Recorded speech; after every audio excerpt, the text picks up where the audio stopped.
Jean-Luc Lagarce, juste la fin du monde.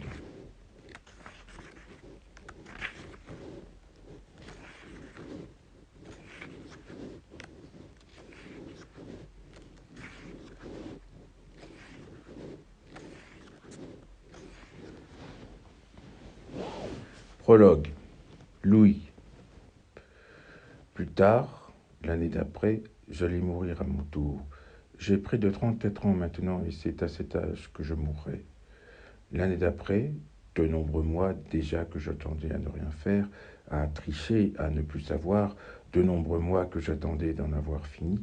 L'année d'après, comme on ose bouger parfois, à peine, devant un danger extrême, imperceptiblement, sans vouloir faire de bruit ou commettre un geste trop violent qui réveillerait l'ennemi et vous détruirait aussitôt, l'année d'après, malgré tout, la peur, prenant ce risque et sans espoir jamais de survivre, malgré tout, l'année d'après, je décidai de retourner les voir, revenir sur mes pas, aller sur mes traces et faire le voyage pour annoncer lentement, avec soin et précision, ce que je crois, lentement, calmement, d'une manière posée, et n'ai-je pas toujours été pour les autres, et eux tout précisément, n'ai-je pas toujours été un homme posé, pour annoncer, dire, seulement dire, ma mort prochaine et irrémédiable, l'annoncer moi-même, en être l'unique messager, et paraître, peut-être ce que j'ai toujours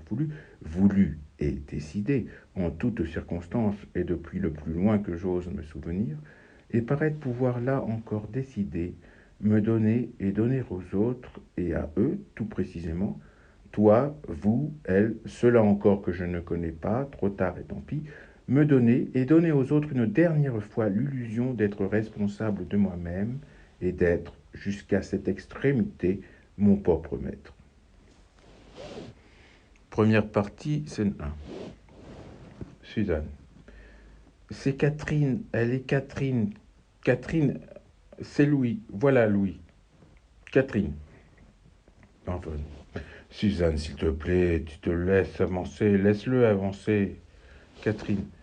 Elle est contente. Antoine. On dirait un épagnol. La mère. Oh, ne me dis pas ça, ce que je viens d'entendre, c'est vrai, j'ai oublié, ne me dites pas ça, ils ne se connaissent pas. Louis, tu ne connais pas Catherine, tu ne dis pas ça, vous ne vous connaissez pas, jamais rencontré, jamais. Antoine, comment vas-tu? Tu sais très bien. Louis, je suis très content. Catherine, oui, moi aussi, bien sûr, moi aussi. Catherine, Suzanne, tu lui serres la main? Louis, Louis. Suzanne l'a dit, elle vient de le dire. Suzanne, tu lui serres la main, il lui serre la main, tu ne vas tout de même pas lui serrer la main. Ils ne vont pas se serrer la main, on dirait des étrangers. Il ne change pas, je le voyais tout à fait ainsi, il ne change pas. Il ne change pas, comme ça que je l'imagine, il ne change pas, Louis. Et avec elle, Catherine, elle, tu te trouveras, vous vous trouverez sans problème. Elle est la même, vous allez vous trouver. Ne lui serre pas la main, embrasse-la, Catherine. Antoine. Suzanne, il se voit pour la première fois. Catherine. Je vous embrasse. Elle a raison. Pardon, je suis très heureux. Vous permettez? Suzanne. Tu vois ce que je disais, il faut leur dire. La mère. En même temps, qui est-ce qui m'a mis des pareilles en tête dans la tête? Je le savais. Mais je suis ainsi. Jamais je n'aurais pu imaginer qu'ils ne se connaissent. Que vous ne vous connaissiez pas. Que la femme de notre fils ne connaisse pas mon fils. Cela, je ne l'aurais pas imaginé. Cru pensable, vous vivez d'une drôle de manière. Catherine. Lorsque nous nous sommes mariés, il n'est pas venu, et depuis, le reste du temps, les occasions ne se sont pas trouvées. Antoine. Elle sait ça parfaitement. La mère. Oui, ne m'expliquez pas, c'est bête, je ne sais pas pourquoi je demandais cela, je le sais aussi bien, mais j'oubliais. J'avais oublié toutes ces autres années. Je ne me souvenais pas à ce point, c'est ce que je voulais dire. Suzanne. Il est venu en taxi. J'étais derrière la maison et j'entends une voiture. J'ai pensé que tu avais acheté une voiture. On ne peut pas savoir, ce serait logique. Je t'attendais et le bruit de la voiture, enfin du taxi, immédiatement j'ai su que tu arrivais. Je suis allé voir. C'était un taxi. Puis est venu en taxi depuis la gare. Je l'avais dit, ce n'est pas bien, j'aurais pu aller te chercher. J'ai une automobile personnelle. Aujourd'hui, tu me téléphones et je serais immédiatement parti à ta rencontre. Tu n'avais qu'à prévenir et m'attendre dans un café. J'avais dit que tu ferais cela. Je leur ai dit que tu prendrais un taxi, mais ils ont tous pensé que tu savais ce que tu avais à faire, ma mère. Tu as fait un bon voyage, je ne t'ai pas demandé. Louis, je vais bien, je n'ai pas de voiture, non. Toi, comment est-ce que tu vas? Antoine, je vais bien. Toi, comment est-ce que tu vas? Louis, je vais bien. Mais il ne faut rien exagérer, ce n'est pas un grand voyage. Suzanne, tu vois, Catherine, ce que je disais, c'est Louis. Il n'embrasse jamais personne, toujours été comme ça. Son propre frère, il ne l'embrasse pas. Antoine, Suzanne, fous-nous la paix. Suzanne, qu'est-ce que j'ai dit? Je ne t'ai rien dit. Je ne lui dis rien à celui-là. Je te parle. Maman?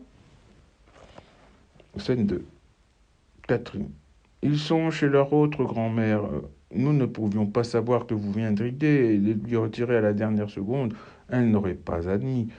Ils auraient été très heureux de vous voir, cela, on n'en doute pas une seconde, non? Et moi aussi, Antoine, également. Nous aurions été heureux, évidemment, qu'ils vous connaissent enfin. Ils ne vous imaginent pas. La plus grande a 8 ans. On dit, mais je ne me rends pas compte, je ne suis pas la mieux placée. Tout le monde dit ça. On dit, et ce chose-là ne me paraît jamais très logique, juste un peu, comment dire, pour amuser, non? Je ne sais pas. On dit, et je ne vais pas les contredire, qu'elle ressemble à Antoine. On dit quel est exactement son portrait en fille, la même personne. On dit toujours des choses comme ça de tous les enfants, on le dit. Je ne sais pas pourquoi, non. Ma mère. Le même caractère, le même sale mauvais caractère. Ils sont tous les deux mêmes, pareils et obstinés. Comme il est là aujourd'hui, elle sera plus tard. Catherine, vous nous aviez envoyé un mot. Vous m'avez envoyé un mot, un petit mot et des fleurs, je me souviens. C'était une attention très gentille et j'en ai été touché, mais en effet, vous ne l'avez jamais vu. Ce n'est pas pour aujourd'hui, tant pis, non, ce n'est pas pour aujourd'hui que cela changera. Je lui raconterai. Nous vous avons envoyé une photographie d'elle. Elle est toute petite, toute menue, c'est un bébé, saisie aussi. Et sur la photographie, elle ne ressemble pas à Antoine. Pas du tout. Elle ne ressemble à personne. Quand on est si petit, on ne ressemble à rien. Je ne sais pas si vous l'avez reçue. Aujourd'hui, elle est très différente, une fille, et vous ne pourriez la reconnaître. Elle a grandi, et elle a des cheveux, enfin, c'est dommage. Antoine, laisse-la, laisse ça, tu l'ennuies. Louis, pas du tout. Pourquoi est-ce que tu dis ça? Ne me dis pas ça. Catherine, je vous ennuie, j'ennuie tout le monde avec ça, les enfants. On croit être intéressante. Louis, je ne sais pas pourquoi il a dit ça, je n'ai pas compris. Pourquoi est-ce que tu as dit ça? C'est méchant, pas méchant, non, c'est déplaisant. Cela ne m'ennuie pas du tout, tout ça, mes filleuls, neveux, mes neveux, ce ne sont pas mes filleuls, mes neveux, nièces, ma nièce, ça m'intéresse. Il y a aussi un petit garçon, il s'appelle comme moi. Louis? Catherine, oui, je vous demande pardon. Louis, cela me fait plaisir, je suis touché, j'ai été touché.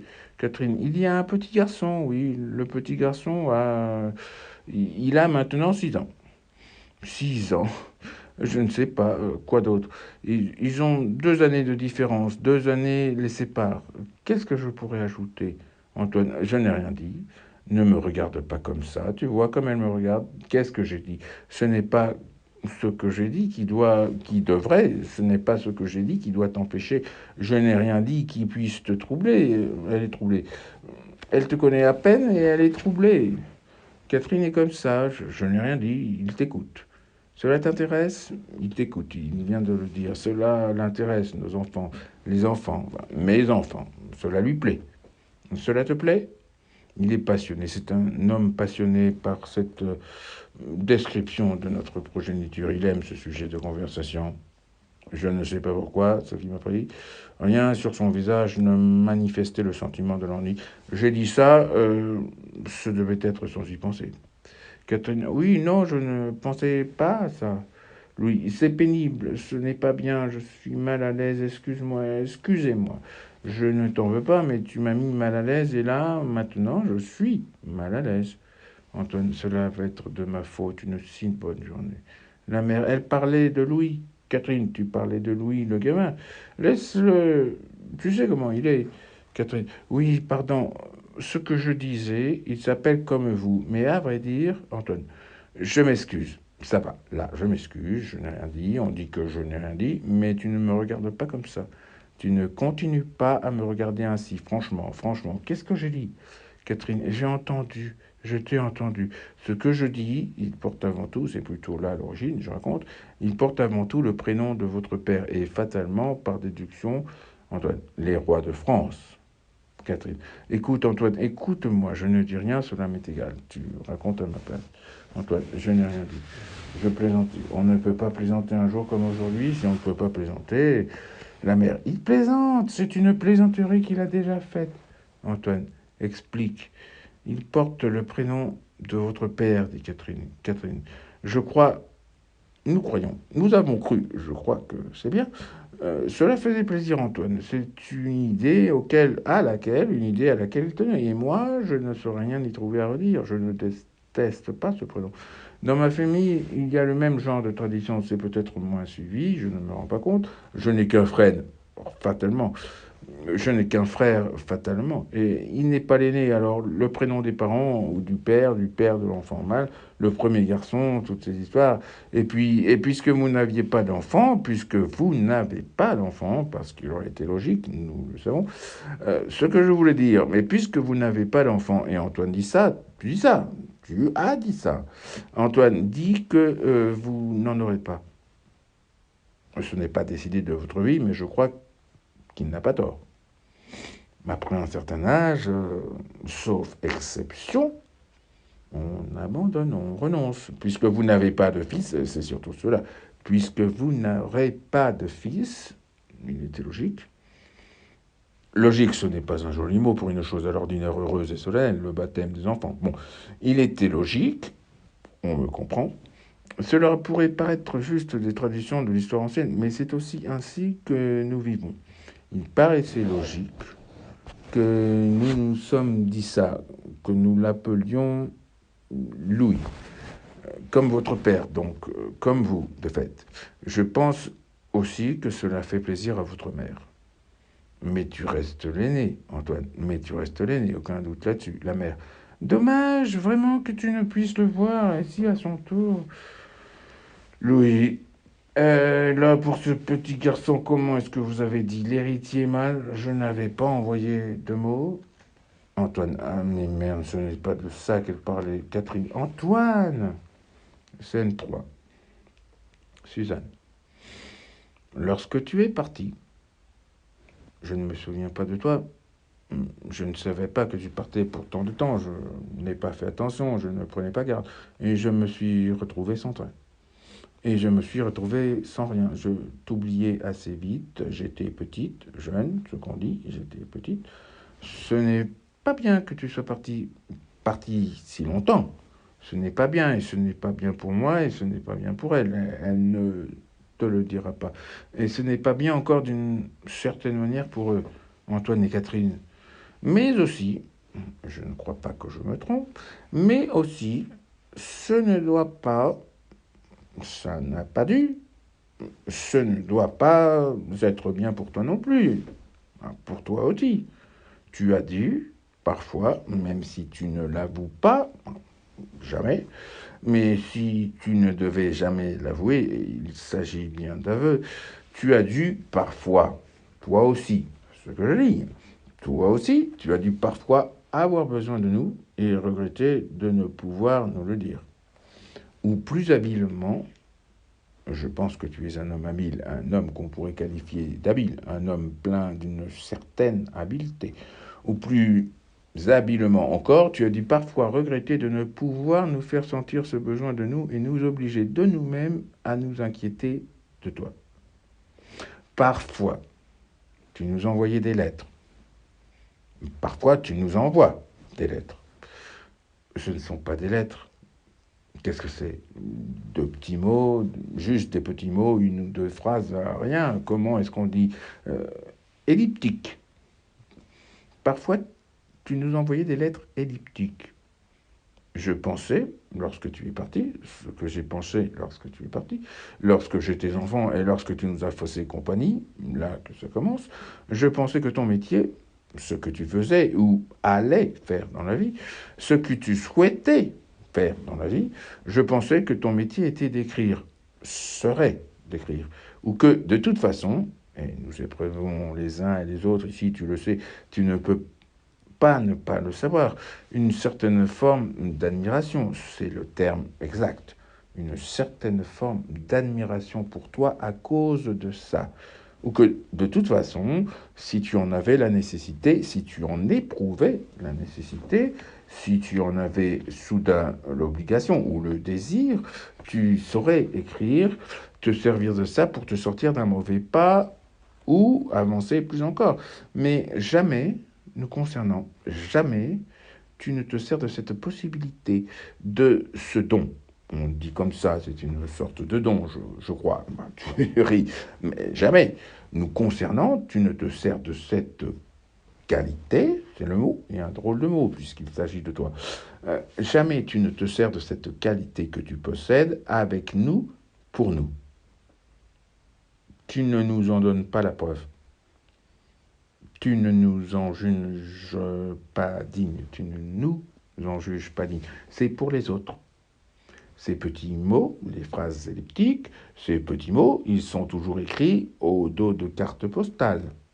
Nous en avons aujourd'hui une collection enviable, comme si tu voulais, de cette manière, toujours paraître en vacances. Je ne sais pas, je croyais cela, ou encore comme si, par avance, tu voulais réduire la place que tu nous consacrerais et laisser à tous les regards les messages sans importance que tu nous adresses. Je vais bien et j'espère qu'il en est de même pour vous. Et même pour un jour comme celui d'aujourd'hui, même pour annoncer une nouvelle de cette importance, et tu ne peux pas ignorer que ce fut une nouvelle importante pour nous. Nous tous, même si les autres ne te le disent pas, tu as juste écrit, là encore, quelques rapides indications d'heure et de jour au dos d'une carte postale achetée très certainement dans un bureau de tabac et représentant, que je me souvienne, une ville nouvelle de la grande périphérie, vue d'avion avec, on peut s'en rendre compte aisément, au premier plan, le parc des expositions internationales. Elle, ta mère, ma mère, elle dit que tu as fait et toujours fait, et depuis sa mort à lui, que tu as fait et toujours fait ce que tu avais à faire. Elle répète ça. Et si nous devions par hasard, seulement, ne serait-ce qu'à peine, si nous devions insinuer, oser insinuer que peut-être, comment dire, tu ne fus pas toujours tellement présent. Elle répond que tu as fait et toujours fait ce que tu avais à faire. Et nous nous taisons. Est-ce qu'on sait? On ne te connaît pas.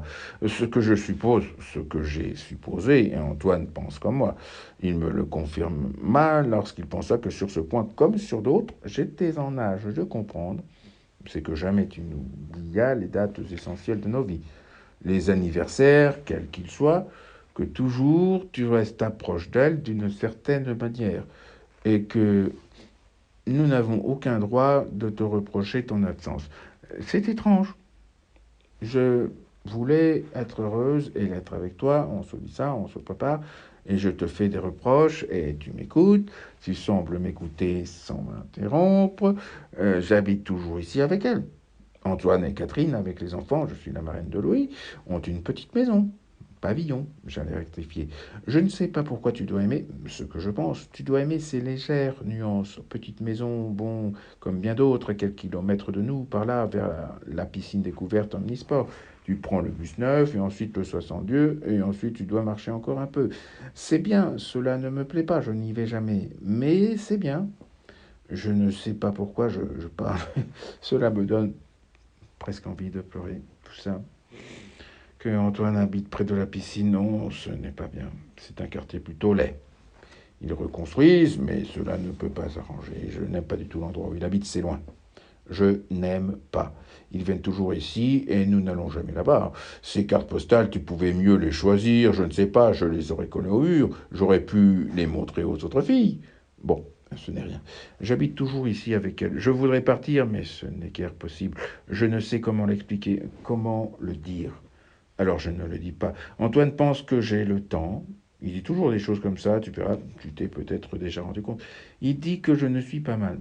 Et en effet, si on y réfléchit, et en effet j'y réfléchis, je ris, voilà, je me fais rire.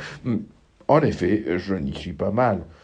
Ce n'est pas ça que je dis. Je ne pars pas, je reste, je vis où j'ai toujours vécu, mais je ne suis pas mal. Peut-être, est-ce qu'on peut deviner ces choses-là? Peut-être que ma vie sera toujours ainsi. On doit se résigner. Bon, il y a des gens, et ils sont le plus grand nombre, il y a des gens qui passent toute leur existence là où ils sont nés, et où sont nés avant eux leurs parents. Ils ne sont pas malheureux. On doit se contenter, ou du moins ils ne sont pas malheureux à cause de ça. On ne peut pas le dire, et c'est peut-être mon sort, ce mot-là, ma destinée, cette vie. Je vis au second étage, j'ai ma chambre, je l'ai gardée. Et aussi la chambre d'Antoine et la tienne, encore, si je veux. Mais celle-là, nous n'en faisons rien. C'est comme un débarras. Ce n'est pas méchanceté, on y met les vieilleries qui ne servent plus, mais qu'on n'ose pas jeter. Et d'une certaine manière, c'est beaucoup mieux. Ce qu'ils disent tous lorsqu'ils se mettent contre moi. Beaucoup mieux que ce que je pourrais trouver avec l'argent que je gagne si je partais. C'est comme une sorte d'appartement. C'est comme une sorte d'appartement, mais... Et ensuite j'arrête. Mais ce n'est pas ma maison. C'est la maison de mes parents. Ce n'est pas pareil. Et tu dois pouvoir comprendre cela. J'ai aussi des choses qui m'appartiennent. Les choses ménagères, tout ça, la télévision et les appareils pour entendre la musique. Et il y a plus chez moi, là-haut, je te montrerai, toujours Antoine, il y a plus de confort qu'il y en a ici-bas. Non pas ici-bas, ne te moque pas de moi, qu'il y en a ici. Toutes ces choses m'appartiennent. Je ne les ai pas toutes payées, ce n'est pas fini, mais elles m'appartiennent et c'est à moi, directement, qu'on viendrait les reprendre si je ne les payais pas. Et quoi d'autre encore? Je parle trop, mais ce n'est pas vrai. Je parle beaucoup quand il y a quelqu'un, mais le reste du temps, non. Sur la durée, cela compense. Je suis proportionnellement plutôt silencieuse. Nous avons une voiture, ce n'est pas seulement la mienne, mais elle n'a pas voulu apprendre à conduire. Elle dit qu'elle a peur et je suis le chauffeur.